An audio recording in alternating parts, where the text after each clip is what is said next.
Hello everyone, welcome to Legal Code.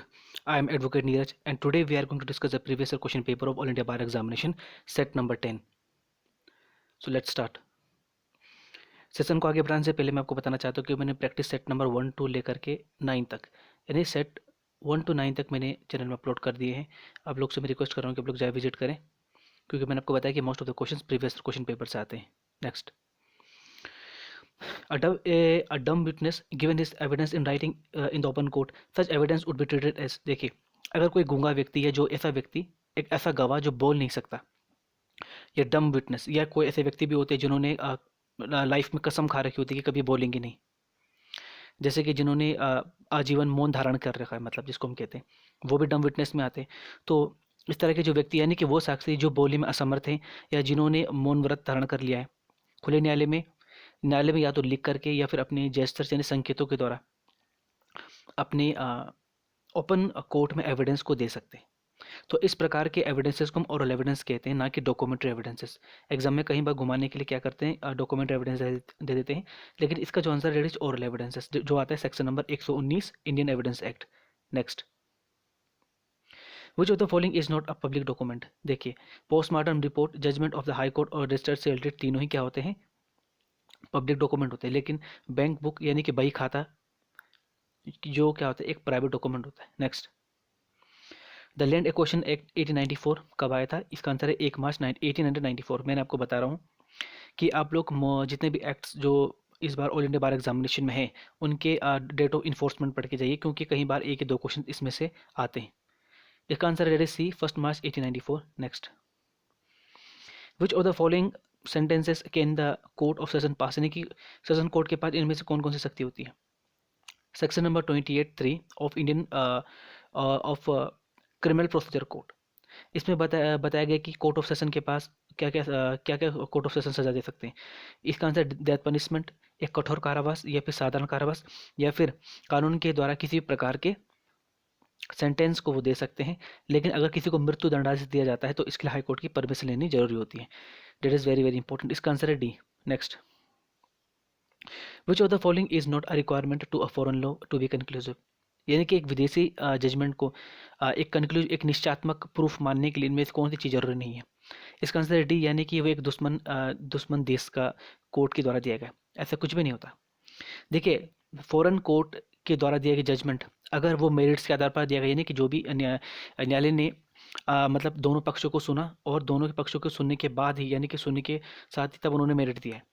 दूसरा, कि ये कोर्ट के द्वारा एक कॉम्पिटेंट जुरिस्डिक्शन, यानी कि एक एक जन की, यानी कि एक ऐसे न्यायालय के द्वारा दिया गया जो कि उस मामले को लेने के लिए क्षेत्राधिकार है उसके पास। तीसरा, कि वो फ्रॉड द्वारा प्राप्त ना किया गया। और इसमें ये है कि अगर दुश्मन देश द्वारा भी दिया हुआ इससे कोई फर्क नहीं पड़ता। दुश्मन देश द्वारा दिया गया अगर कोई फैसला होता है, यानी कि वहाँ के न्यायालय के द्वारा जो फैसला होता है वो भी फॉरेन जजमेंट में माना जाता है। इसका आंसर डी गलत है। Ensuring the safety, health and welfare of the employees, ये किसमें बताया, ये किसका प्राइमरी पर्पस है। फैक्ट्रीज एक्ट 1948 का जो प्राइमरी पर्पस, अगर हम उसके प्रीमियबल को पढ़ते हैं तो उसमें फैक्टर्स एक्ट 1948 के प्रीमियबल इसमें लिखा गया है कि कर्मचारियों की स्वास्थ्य सुरक्षा एवं कल्याण उनका क्या है, प्रमुख उद्देश्य है। नेक्स्ट, इन विच के सुप्रीम कोर्ट ने ये कहा था कि टीचर्स जो होते हैं वर्कमैन नहीं होते। देखिए, इसका जो आंसर है that is d, Sundaraman versus government of Goa, जो कि उन्होंने इस बार 2021 का जो पेपर बना था उसमें उनका जो आंसर था सुंदरामबल वर्सेस गवर्नमेंट ऑफ गोवा लिखा हुआ है, डेट इज डी। और इसका आंसर बीबी, यानी कि university of Delhi versus Ram Kamat, यानी दोनों केसेस में कहा गया था। तो अगर देखिए, अगर कभी एग्जाम में ये होता है कि अगर इन दोनों में से कोई भी ऑप्शन आता है तो कोई भी आप टिक कर सकते हैं। दोनों आते हैं तो फिर आप बेसिकली डी को ही करें, क्योंकि इस बार 2021 में उन्होंने सुंदरामबल वर्सेस गवर्नमेंट ऑफ गोवा को ही सही आंसर माना है। डी इसका सही आंसर होगा। Next, section number 2 CC of the industrial dispute act 1947 के तहत क्लोजर का मतलब क्या होता है। क्लोजर का मतलब होता है कि जहाँ पर जो कर्मचारी होते हैं, यानी कि जहाँ पर एम्प्लॉयमेंट ऑफिस होता है, जहाँ पर कर्मचारी काम करते हैं, वो स्थान हमेशा हमेशा के लिए बंद हो जाना है को ही हम क्या कहते हैं, क्लोजर कहते हैं। इसको दिया गया इंडस्ट्रियल डिस्प्यूट एक्ट 1947 के सेक्शन नंबर 2 CC।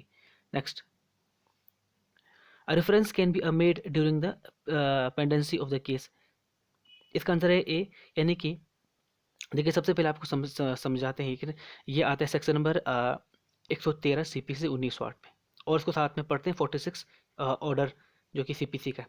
रेफरेंस का मतलब ये होता है कि इसमें हाई कोर्ट क्या करता है कि हाई कोर्ट को बेसिकली ये डायरेक्शन देता है कि यानी कि इसमें जितने भी सब ऑर्डिनेट्स कोर्ट जो होते हैं, तो सब ऑर्डिनेट्स कोर्ट के द्वारा दिए गए जितने भी जो निर्णय होते हैं, वो मामले को क्या करते हैं, हाई कोर्ट में रिफ़र करते हैं।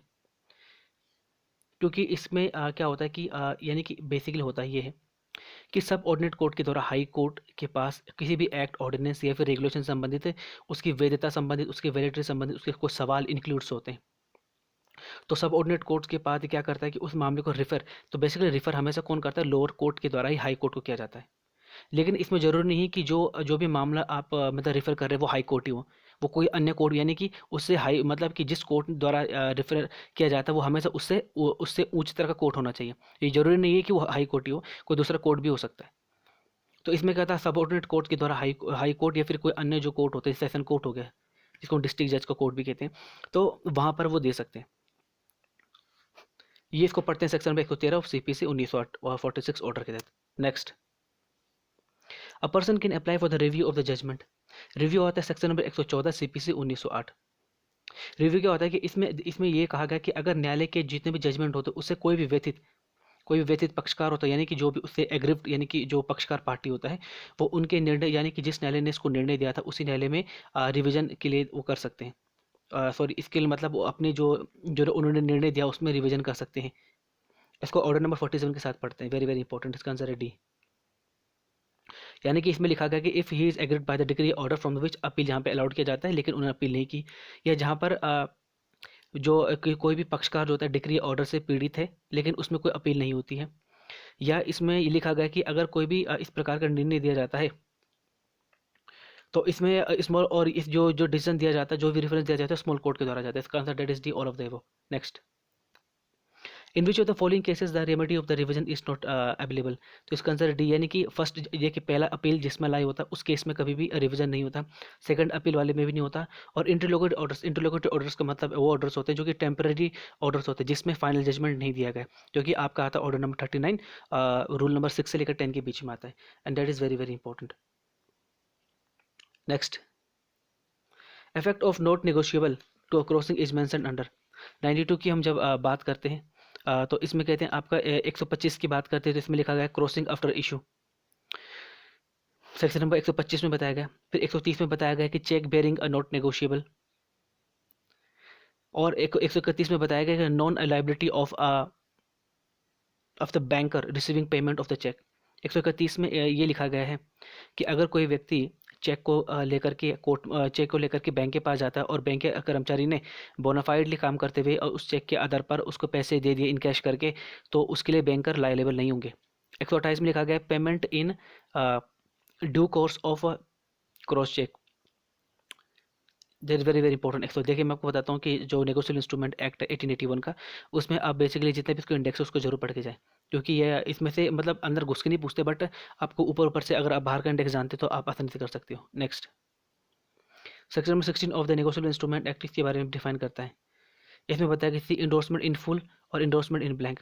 इसमें लिखा गया है कि अगर कोई भी व्यक्ति जो चेक में इंडोर्स करता है, यानी कि चेक के ऊपर इंडोर्स यानी कि उसमें पृष्ठांकन करता है, उसमें अपना नाम लिखता है, तो इसको हम कहते हैं इन ब्लैंक कहते हैं।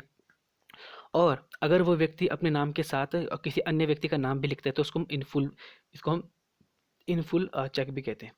Very very important. Next, the liability under section number 138 of the negotiable instrument act 1881 किसके बारे में बताता है? बेसिकली जो लाइबिलिटी जो होती है 138 के तहत नेगोशियल इंस्ट्रूमेंट वो कैसे होती है? स्ट्रिक्ट लाइबिलिटी होती है, यानी कि जिसके द्वारा मतलब इसमें उसी व्यक्ति के ऊपर दायित्व आता है जिसने चेक दिया होगा।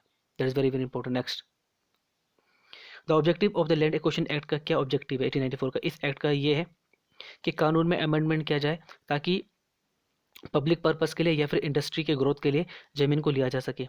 इस एक्ट का इस एक्ट के तहत जो भी कानून में जो भी संशोधन किए जाते हैं वो ज़मीन को खरीदे जाने के लिए होता है ताकि पब्लिक पर्पस के लिए या फिर बिजनेस को एक्सपेंड किया जा सके, या फिर पब्लिक पर्पस के लिए मैन्युफैक्चरिंग करने के लिए किया जा सकता है, या फिर कंपनीज वगैरह के लिए भी लिखा गया है इसमें। तो इसका आंसर है डेट इज डी, यानी कि an act to amend the law for the acquisition of land for the public purpose के लिए और फॉर कंपनीज लिखा हुआ है। इन शब्दों में बहुत ध्यान दे रहे हैं, इसका आंसर डेट इज डी, यानी कि इस एक्ट के तहत जो कानून में इसलिए अमेंडमेंट किया जाता है ताकि उस जमीन को जिसको ये लेते हैं यानी एक्वायर करते हैं वो पब्लिक पर्पस और कंपनी के लिए होते हैं। 95 का D, that is very important. Next, under which of the following section CrPC के पुलिस ऑफिसर किसी व्यक्ति को बिना वारंट के गिरफ्तार कर सकता है? इसका answer that is B, section number 41 के तहत। इसमें ये होता है कि जैसे पुलिस ऑफिसर जो होता है, अगर पुलिस ऑफिसर के समक्ष को भी संज्ञा अपराध करता है तो वो ले सकता है, या उस व्यक्ति के बारे में कि वो कंप्लेंट प्राप्त होती है, या इस प्रकार की क्रेडिबल इन्फॉर्मेशन प्राप्त होता है कि जो व्यक्ति है वो फरार हो चुका है, या फिर फौज से भगोड़ा है, या उसने मतलब कुछ ऐसा अपराध कर दिया जिसकी सज़ा 7 साल या उससे अधिक है, एक्सेट्रा एक्सेट्रा। 41 में बताया गया। 42 में बताया गया है arrest on refuses to give name and, इसमें बताया गया अगर कोई व्यक्ति संदिग्ध पाया जाता है और वो अपना नाम तथा अपना जो निवास स्थान बताने के लिए पुलिस अधिकारी को बताने से मना कर देता है, तो उसके बारे में बताया गया 42 में। 43 में बताया गया कि जो निजी व्यक्ति जो होता है यानी कि प्राइवेट पर्सन भी किसी भी व्यक्ति को गिरफ्तार कर सकते हैं जिसने कि संज्ञा अपराध किया हो और नॉन कोग्निजेबल और नॉन बेलेबल ऑफेंस उसकी मौजूदगी में की हो। वो उस व्यक्ति के केवल गिरफ्तार कर सकता है, उस व्यक्ति की तलाशी नहीं कर सकता। मैं आपको फिर से रिपीट करता हूँ कि वो व्यक्ति केवल उस व्यक्ति को गिरफ्तार कर सकता है, उसकी तलाशी नहीं कर सकता है। Very very important. Next, which one of the following courts under the criminal procedure code 1973 can try a murder case? देखिए मर्डर केस कौन ट्रायल कर सकता है? कोर्ट ऑफ सेशन कर सकते हैं। That is a very very important, केवल session court के पास ये पावर होती है। उसके next, in deals with the internal management and affairs of the company. तो इसके देखिए इसमें ये कंपनी के जितने भी इंटरनल मैनेजमेंट होते हैं, यानी कंपनी के जितने भी आंतरिक जो कि प्रबंधन होते हैं, आंतरिक प्रबंधन इंटरनल मैनेजमेंट होते हैं या उनके अफेयर्स होते हैं कंपनी के, वो किसके अंदर आते हैं? वो आता है आपके आर्टिकल ऑफ एसोसिएशन के तहत। आर्टिकल ऑफ एसोसिएशन बेसिकली एक ऐसा डॉक्यूमेंट होता है जिसमें कंपनी के द्वारा किए गए जितने भी ऑपरेशंस होते हैं उनके रेगुलेशंस जो होते हैं उसके अंदर उस डॉक्यूमेंट में होते हैं। उसमें कंपनी के क्या क्या पर्पस हैं, कंपनी के क्या क्या पर्पस है, कंपनी के क्या क्या एम्स है, उसके बारे में बताया गया है। और इसके साथ ही जिसमें ये बताया जाता है कि इसमें डायरेक्टर्स में अपॉइंटमेंट किस प्रकार से होगा, उसके बाद इनके इंटरनल मैनेजमेंट क्या है, उसके बाद इनकी जो फाइनेंशियल रिकॉर्ड्स सब जो होते हैं उनके बारे में सब चीज़ इसके अंदर आर्टिकल ऑफ एसोसिएशन के अंदर लिखे रहते हैं। प्रोस्पेक्टस क्या होता है? प्रोस्पेक्टस बेसिकली एक एडवर्टाइजमेंट होता है जो कि ऑनलाइन या फिर ऑफलाइन न्यूज़पेपर में भी होता है, जिसमें कंपनी के बारे में पूरी कंपनी के बारे में शॉर्ट इन्फॉर्मेशन लिखा रहता है। इसमें पूरी डिटेल लिखे जाना जरूरी नहीं है। ये इसलिए लिखा जाता है ताकि कंपनी को मतलब कंपनी को जो बेसिकली शेयर को खरीदने के लिए आमंत्रण करने के लिए होता है, जो कि बेसिकली पब्लिक कंपनी करती है, ना कि प्राइवेट कंपनी। एमओयू क्या होता है? Memorandum of understanding. बेसिकली ये एक कॉर्पोरेट डॉक्यूमेंट होता है जिसे कुछ सर्टेन ज्यूरिसडिक्शन होते हैं। बेसिकली इसमें होता यूँ है कि जब किसी कंपनी को इनकॉर्पोरेट किया जाता है, यानी उसका कि उसका मतलब इनकॉर्पोरेशन किया जाता है, यानी कि उसका उसका किसी कंपनी में रजिस्टर्ड किया जाता है, तभी वो कंपनी क्या कर सकती है अपने कंपनी को का संचालन जो होता है, यानी कि जब रजिस्टर के पास जब इसको जब रजिस्ट्रार जो होता है कंपनी रजिस्ट्रार के पास को जब इनकॉर्पोरेट करा जाता है उसके बाद ही कंपनी को जो भी काम होता है वो शुरू किया जाता है। तो उससे पहले काम करने जो होता है वो इलीगल माना जाता है। That is very very important. Next, public liability insurance act. देखिए ये कम से कम एक या दो बार आ चुका है, ये इसका आंसर है डेट 1991। कम से कम एक या दो बार आ चुका है, इसलिए आप लोग से रिक्वेस्ट कर रहा हूँ कि जो प्रीवियस क्वेश्चन पेपर है जरूर जरूर पढ़ें, ठीक है ना। Next, environment impact assessment. देखिए ये भी 2 या 3 बार आ चुका है। तो ये किसके तहत मतलब कंपलसरी या mandatory, that is environment protection act 1986 के तहत। डी इसका आंसर है। नेक्स्ट, तो मैंने आपको बता दिया है कि most of the question previous question paper से आते हैं, इसलिए आप लोग मैक्सिमम से मैक्सिमम इसको रिवाइज करें, अपने दोस्तों के साथ शेयर करें जिनका इस बार ऑल इंडिया बार एग्जामिनेशन का पेपर है। मैक्सिमम से मैक्सिमम रिवाइज करें, क्योंकि कई बार एग्जाम में वही क्वेश्चन उठा के दे दिया जाता है। भाई आपको तो मैंने पहले बता दिया कि ये ऑप्शंस के साथ बहुत खेलते हैं। अगर इस बार ये ऑप्शंस दे देते, अगली बार इसी ऑप्शन से संबंधित कोई केस दूसरा दे देंगे। इसलिए आप लोग क्या करें कि इसको मैक्सिमम से मैक्सिमम रिवाइज करें, पढ़ें, अपने दोस्तों के साथ शेयर करें, और हमारे चैनल को लाइक करें, शेयर करें, सब्सक्राइब करें और फॉलो करें। और मैं एंड में आपको कहना चाहता हूँ, thank you for your precious time.